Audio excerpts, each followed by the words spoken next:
I'm saying my progress, such as it is, as duh, I'm a goof.ai, so called because, well, for obvious reasons. This guy's just sitting there going, duh. Anyway, let's make him evil. That's the whole intention here. I've got a few anchor points selected with my wide arrow tool, so I can see the control handles now. So each and every one of these lines between the mesh points can bend, as you see them doing right now. And I'm going to go ahead and drag this control handle down a little bit. I might drag that anchor point up a little more, like so. And I don't want to go too far with the change because I'm going to get some big stretching if I do. But this might work out pretty well. I'll drag this control handle down, drag this one down as well. This guy needs to come down just a little bit, it seems to be. And these guys need to move as well. So you can make any kinds of modifications that seem near and dear to your heart. And once you're done, which I might kind of be done anyway. I'm going to drag these guys up a little bit. And as I'm dragging the points up, I'm trying to make sure that the mesh is absolutely straight up and down by pressing the Shift key as I drag my anchor points around. You can also nudge a selected anchor point if you want to from the keyboard by pressing the up and down arrow keys. And I've got a little bit of a weird pinch over on this side of the guy, so I'm going to have to drag this control handle in order to get sort of a straighter effect there. I could take these edges up a little bit as well if I wanted to in order to scrunch up into his face so that we're lifting the cheekbones just a little bit. And then, of course, I'm going to lift the eyes because he's got to have sort of an evil appearance going up here. So his eyes need to slant down, and it needs to slant downward on the right-hand side more than it does on the left-hand side, like this. And then I'm going to drag this control handle like so, grab this anchor point and drag its control handles as well.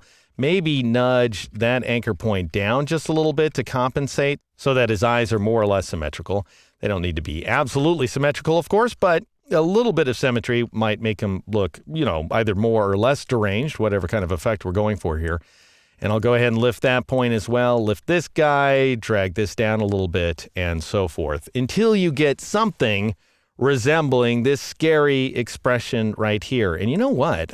I just want to fool around with something here. I'm going to grab these 2 points and drag them out a little bit and see what that looks like. And unfortunately, that gives him a bulbous neck, so I don't really like that. It's nice that it brings the mouth out, but bulbous neck, no, not so much. Not going for that one. Anyway, let's see if we can drag that bulbosity in a little bit by dragging on this control handle. That seems to work pretty nicely. Obviously, I could spend the rest of my life on this project. I should probably cut it off at some point. Let's say this is good enough. I'll switch back to the black arrow tool, and I'll just click on some portion of the mesh to select the entire thing. And now let's go ahead and render out the effect so we regain access to the original path outlines, because we can go to the contents here. You can click on Edit Contents, and that will take you to the original path outlines that are not modified. So currently we have a kind of dynamic effect going on here. What I want, however, is static path outlines. So I'm going to switch back to editing the envelope, and then I'll go up to the object menu and I'll choose Expand Appearance. And that will go ahead and render those path outlines back out. Now, you may wonder, as you look at this, why, in addition to these many anchor points that Illustrator has decided to throw at the artwork, why we have a big rectangle around everything. Well, that big rectangle, if I go ahead and click off the shape for a moment and then click on the rectangle, or actually what I'll have to do is grab my wide arrow tool, and I will Alt drag or Option drag around that area to select the rectangle independently of everything else. And if I drag it to a new location, you can see that that's the drop shadow. So Illustrator had to render the drop shadow to an independent shape that is now a bunch of pixels. Notice that. So we have this embedded image inside of our illustration. So anyway, you need to leave that there is my point. Or another thing we could do if we wanted to link to the graphic, because now it's the static image that's not going to update, we could delete it. I could go ahead and press the backspace key in order to get rid of that old drop shadow, then grab my black arrow tool. This is probably the better way to work. Click on the mask in order to select the whole darn thing, and then go up to the Effect menu, choose Stylize, and choose Drop Shadow, or press Ctrl-Alt-E, Command-Option-E if you loaded D keys.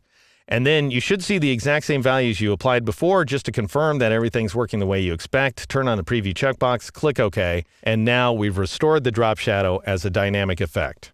In the next exercise, I'm going to show you how to take what we've done and use it to replace the existing symbol definition.